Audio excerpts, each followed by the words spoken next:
Hulikam kung paanong nasalisihan ng isang tindahan ng alahas sa Cebu City.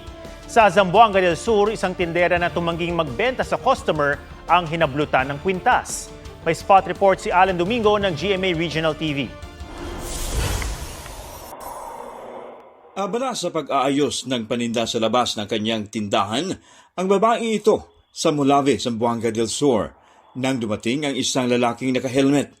Di siya pinagbintahan dahil wala umanong panukli sa 500 pesos. Pero bago umalis ang lalaki, mabilis niyang hinablot ang kwintas ng tindera. Ayon sa anak ng biktima, pinipilit pa ng suspek na pagbintahan siya.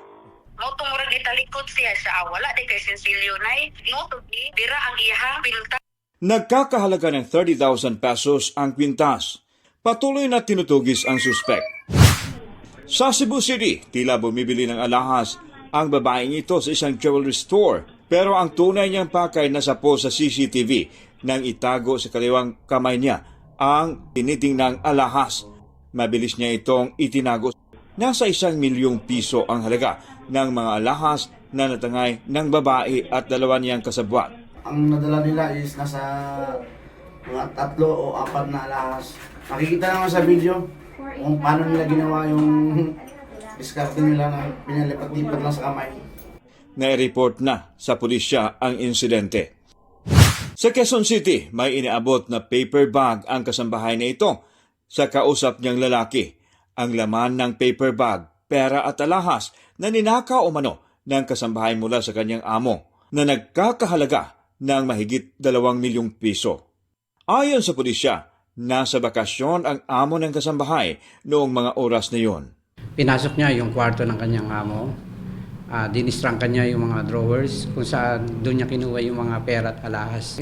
Arestado ang suspect na 2016 pa na mamasukan sa kanyang amo.